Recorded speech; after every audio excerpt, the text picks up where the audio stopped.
Hey, what's up, guys? Scott Conditt here, writer, director, producer. Just wanted to real quickly go through a couple of the tools for creatives that I found most helpful in daily life when you're writing, whether it's narrative fiction, whether it's an article for a magazine, or whether it's a feature film like Max Reload and the Nether Blasters by our team at CineForge Media.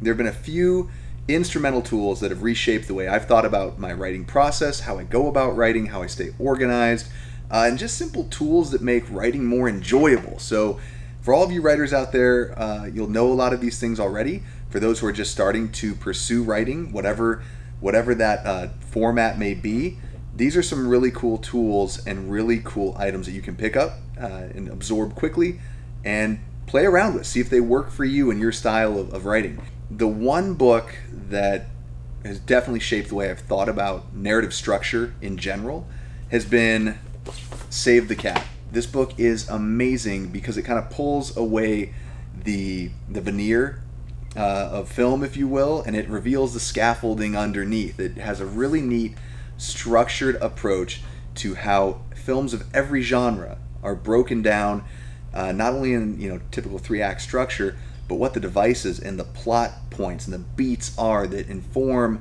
the way that certain films and certain genres feel. And he does it in a very novel, very palatable kind of way.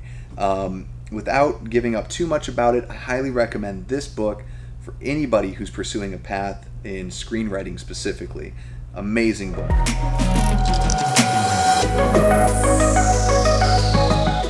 If you're looking to get a little deeper down the rabbit hole and really just absorb the mechanics and some very deep thinking thoughts on story in general, from the time we were cavemen sitting around the campfire to the contemporary stories you're seeing now that are super complex and rich with layers of characters, with deeply flawed characters. And Story by Robert McKee is a fascinating read, and albeit just totally honest, and this is just my personal opinion, it's something you want to absorb in micro bites. At least I did.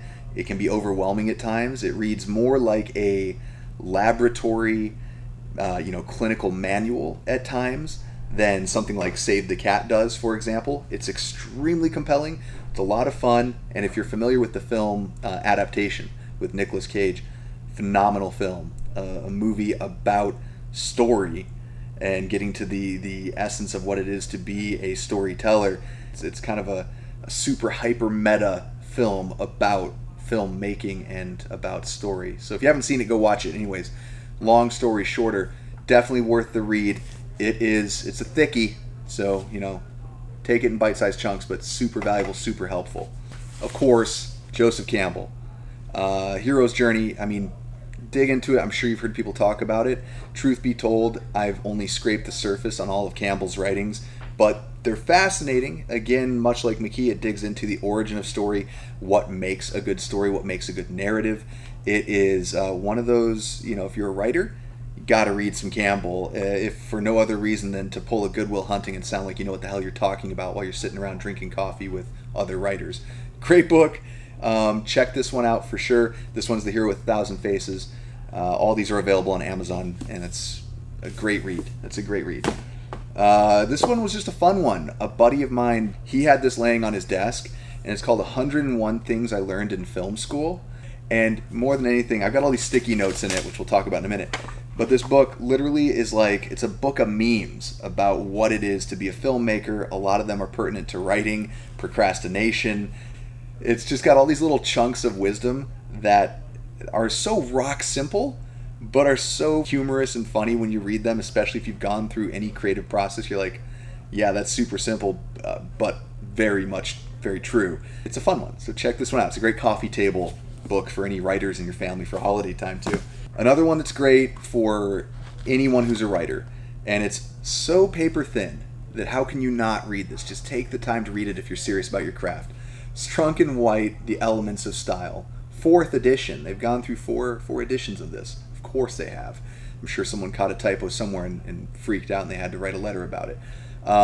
This one is for anybody who is an aspiring writer. This is for professional writers, certainly.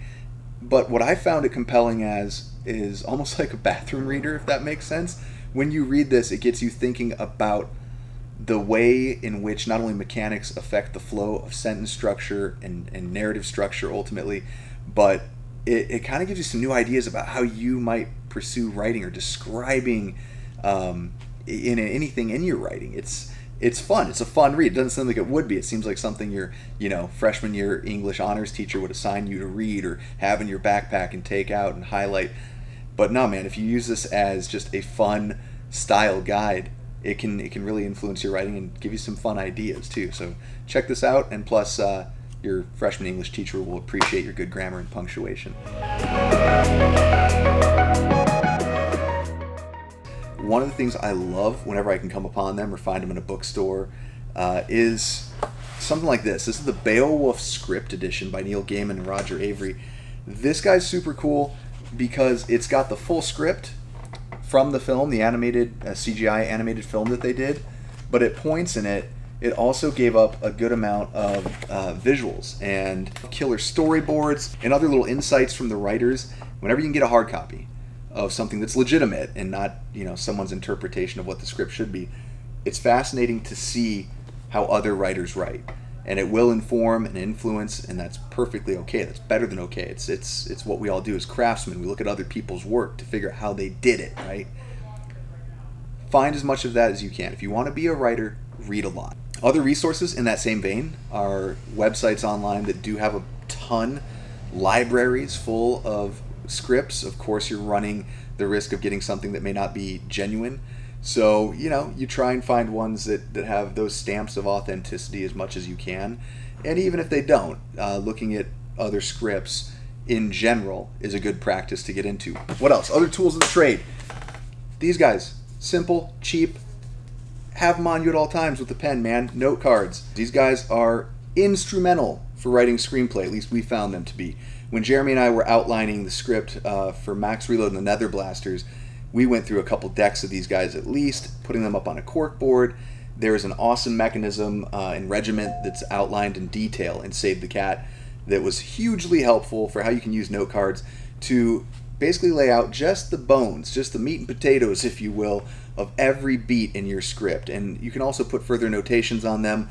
These note cards have become invaluable to us. And beyond that, they're just great little note-taking tools. Keep these in a pen in your pocket or, in the glove box in the car at all times. And you've got a great resource just to jot down notes as they occur to you throughout the day. So if you've gone completely digital, some of the softwares we use on the daily that really help out with writing are, first and foremost for screenwriting, Final Draft. Absolutely love that program. It's been around forever. It is the premier tool that is used for screenwriters, I dare say. It makes everything super efficient. Hitting that enter key gives you a menu of assets, whether it's character, line of dialogue, a description, slug line, heading, interior, exterior, and it logs all of the scenes that you've entered as options after you've entered them that initial time. So it makes it a very quick access menu for writing a screenplay. Super effective, super efficient. Love Final Draft. Another ware that has been helpful, both when writing a novel last year and in writing screenplays, has been Scrivener. Scrivener is awesome. You get a just fully comprehensive formatting tool, whether it's novel, they have a screenplay component, whether it's a short story, autobiography. They have templates that inform not what you're going to write, but the format and structure of how you should write it.